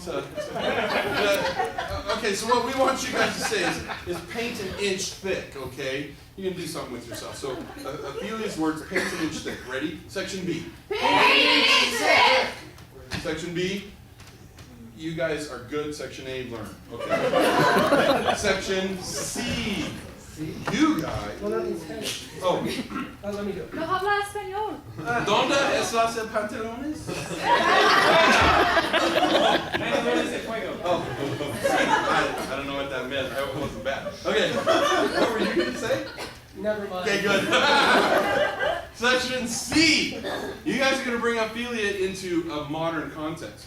Well, because Ophelia is kind of confused. She wants to be the corporate executive, but she wants to stay at home and have babies. She wants to be the high-powered woman, but she wants to be the wife that stays home and makes casserole on Tuesday night. She wants to kick off the wayfish hippie chick and say, look, cut the crap, Hamlet. My biological clock is ticking and I want babies now. It's just that ain't shredded. I'm what?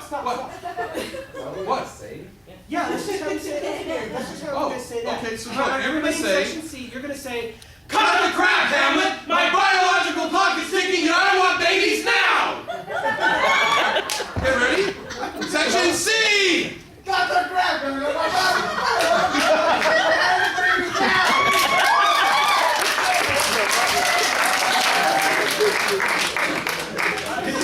Bruce, that was inspiring. Well, okay. We Presidente! have just voted you president of your whole group. Right. So everyone else has to follow him. Everyone else needs to try and be as loud as him put together. Okay. So let's try it one more time. I gotta hear Uno that. Uno más. Ready? Section C!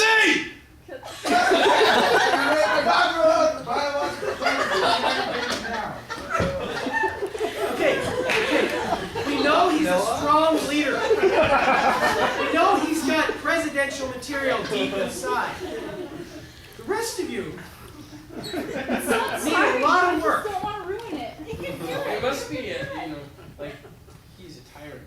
Oh, a dictator. Yeah, they don't want to. They don't dare. Maybe we should have a revolution. Anybody want to get rid of Bruce from Section C? No. All right, look. This is your vote out of this section. Okay. Alright, that's good. Alright, you'll pick it up. We know you'll pick it up. You're laughing inside so hard you can't do it right now. You'll get it. Right. Okay, so here's what's gonna happen. Alright, now pause. What we're gonna do is we are going to get all of these things in motion. Your job is to take these concepts as an actress, internalize them, put them to work for yourself. I mean, what you're going to do is we're going to work these guys into a mighty frenzy. Some of us will start there. Right, the id, the ego. The biological clock. Right, all of these things are going to come into play.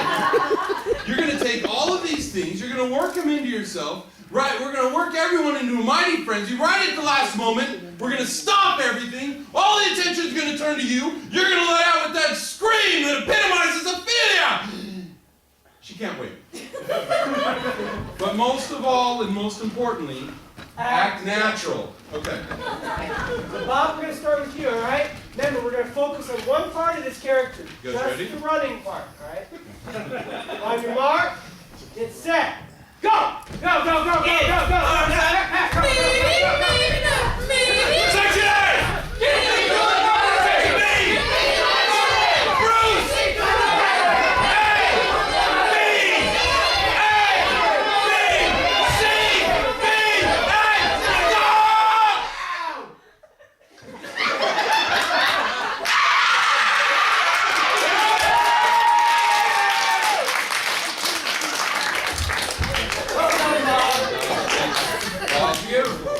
Bob. Well done, Bob! Bob! Well done, Bruce!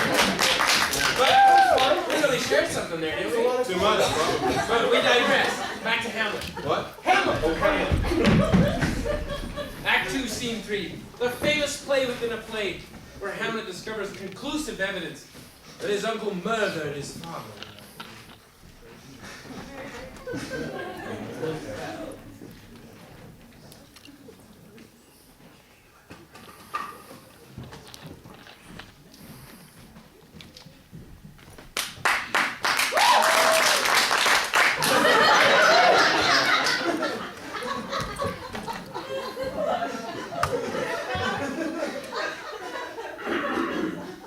Speak the speech, I pray you, as I pronounce it to you trippingly on the tongue.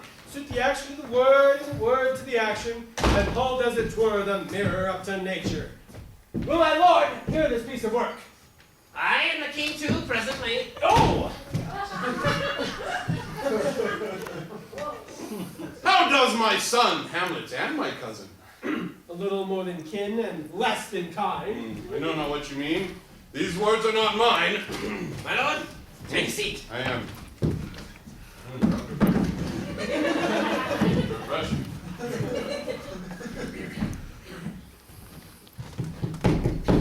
The Royal Theatre of Denmark is proud to present The Murder of Gonzago. My lord, Act 1.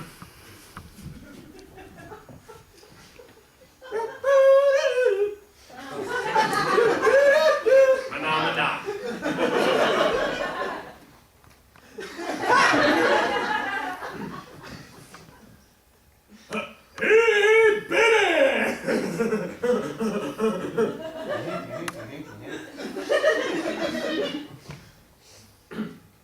Hey, hot stuff!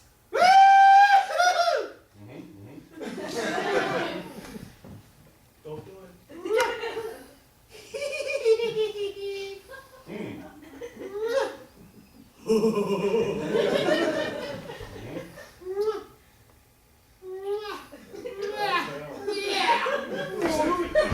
Intermission! How likes my lord the play? Methinks the lady doth protest too much. Get it? She doesn't get it. My lord, Act 2. Gesundheit.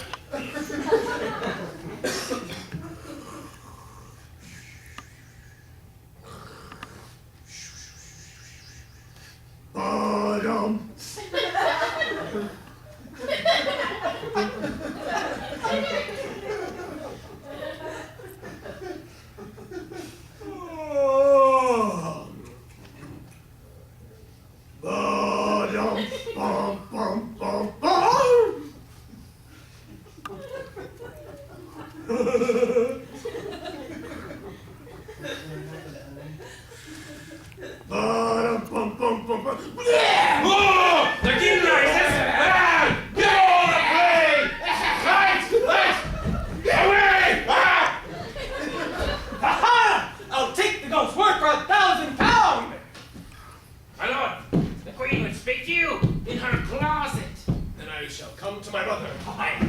Behind the arras, I'll convey myself to hear the process.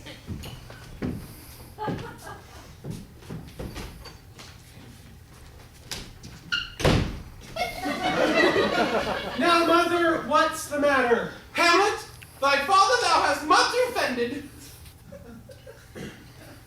Mother, thou hast my father much offended. Help! Thou wilt not murder me. Help! Help! Help! How now, a rat?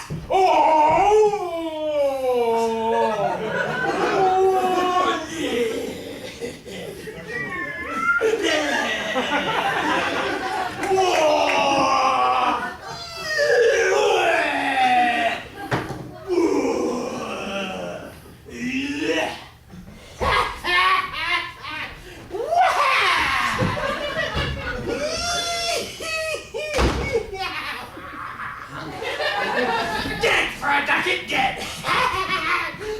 Now, Hamlet, where is Polonius? That's At supper where? not where he eats, but where he is eaten. Oh no! It's Laertes! Son of Polonius, Brother to Ophelia. and a very snappy dresser. Why, thank you. Oh, thou vile king! Where? Where is my father? I'll be revenged for Polonius' murder! How now, what noise is this?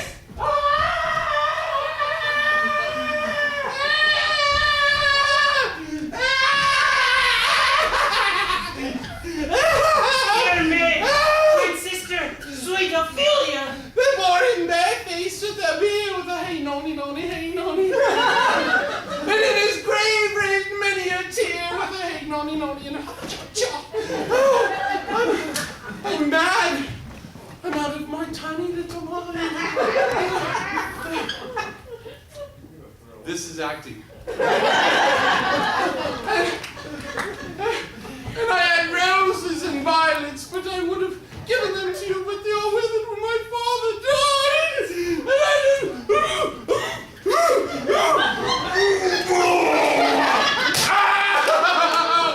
I'm sorry, I feel sick because I'm about to die, probably. Jared, when does Ophelia come back on? She doesn't. No, I'm good. I can do more. When did she come back? She doesn't, that's all. What happens to her? Look, she drowns, okay? Okay. Hamlet comes back. What would I do to show myself my father's son indeed? To cut his... Here I go!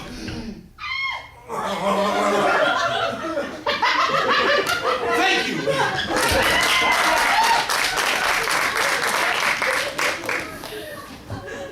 To cut his throat in the church. Aye, and to that end, I'll anoint my sword with an unction so mortal that no cataplasm could save the thing from this compulsion.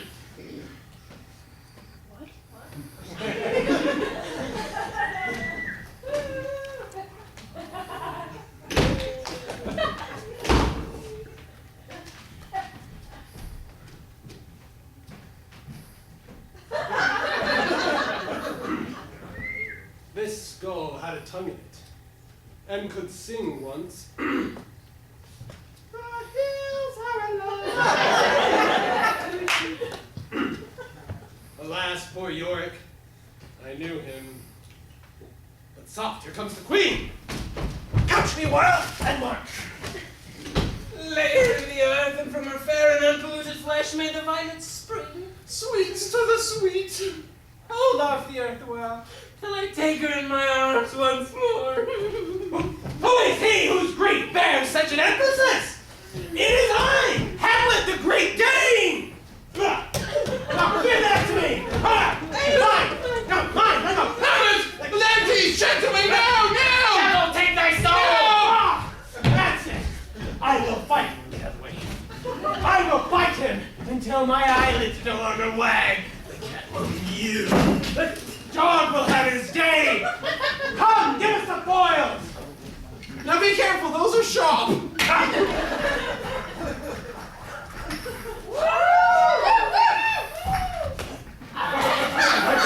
Touch, what say you? No! Judgment! A hit, a very powerful one, a hit. Very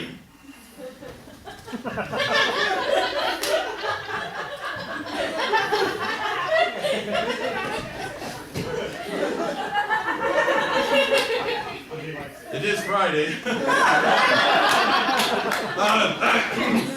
Hamlet, drink to your health, eh? Nay, set it by a while, father, mother, uncle. I don't know what you Come on, sucker man.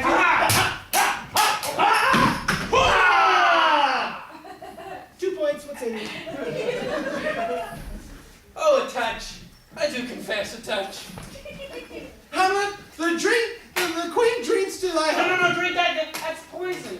Ah, too late. One for the third? Oh, yeah. Okay. Hey, whoa! Who they call? Jesse away? And his armies? Expelliarmus!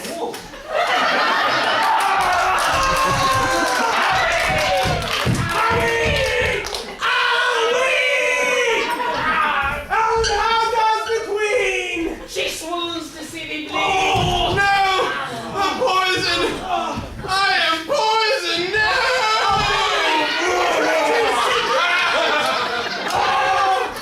Here it is, my lord. Here I lie. Never to rise again. I can no more. The king's to blame. What? The poison venom too? Then venom do thy work.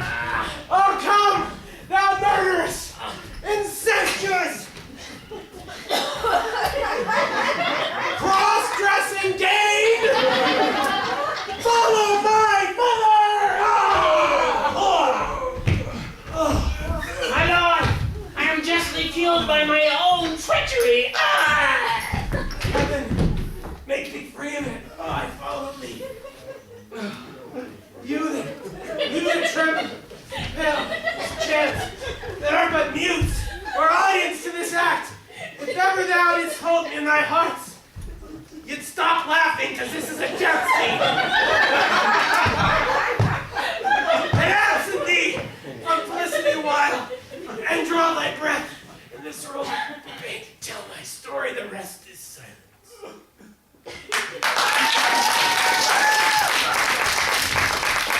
Thank you, ladies and gentlemen.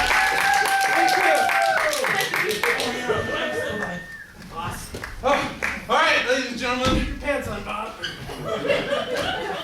that was Hamlet. However, That was awesome. yeah, that was awesome, Hamlet. But we have time, so we want to do once more for you. But we're going to do it very fast. Awesome. Before we do that, though, York. we have some children in the audience.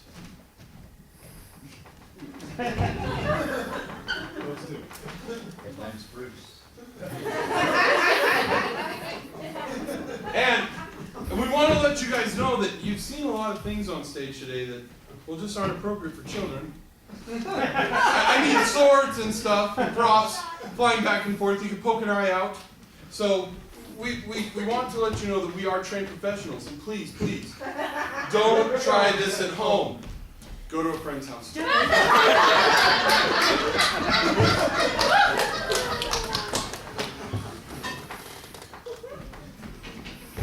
Oh, that this too solid flesh would melt! My lord, I think I saw your father yesternight. Would the night were come! Mark me! Nothing is rotten in the state of Denmark! Revenge my mother! My lord, this is strange. There are more things in heaven and earth, so buzz off! To be or not to be! That is the, Good, my lord! Get thee to a nunnery! Speak the speech, trivially on the tongue! Give all the pay! I'll take the ghost's word for £1,000. Now, mother, what's the matter?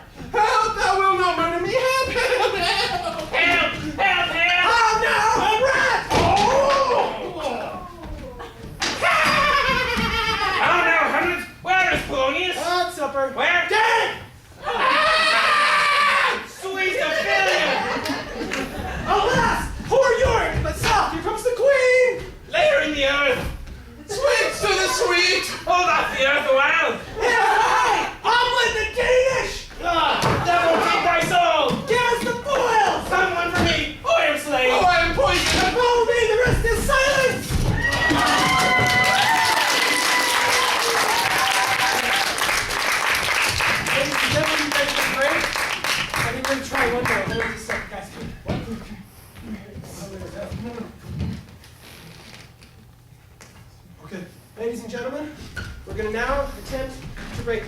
weekend's record of 4.2 seconds. Can we get a round of applause for that? 1, 2, 1, 2, 3, 4. Ah! One for me!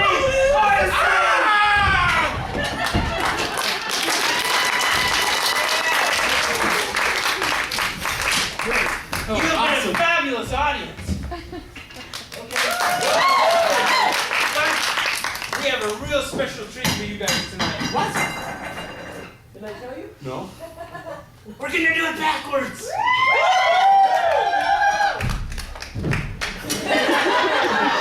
Come on, guy, everybody's doing it. Come on, guys. Backwards? Backwards. You know, like, How's that even gonna work? Okay, fine. Wait, you guys don't want to see this backwards. They're sick. They're from Shelley. That's true. It's a great majority. You know what? You guys. Fine. You know what? Just I won't sit be held down. accountable if you hear the satanic messages, okay?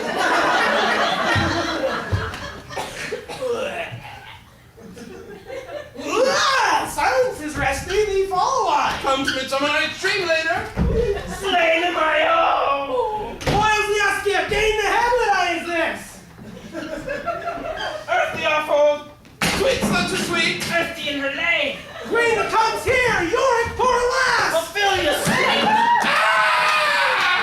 Father Maya's where? Dead. Ain't for ducky dead. Help, help, help, help.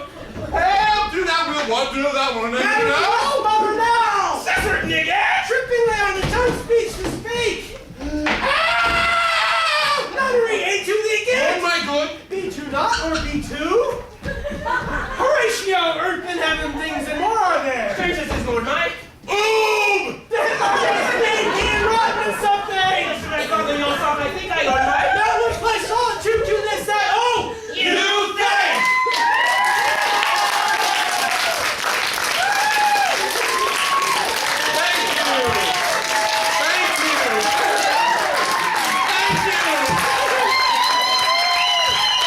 Thank you. Thank you. Thank you. We just wanted to say thank you. Thank you for coming tonight. Please join our theater here later this month for the opening of Midsummer's Night Dream. Remember, if you enjoyed this performance, tell your friends. If you didn't, tell your enemies. And I'm Devin. I'm Mike. I'm Jared, and we are The Reduced Shakespeare Company.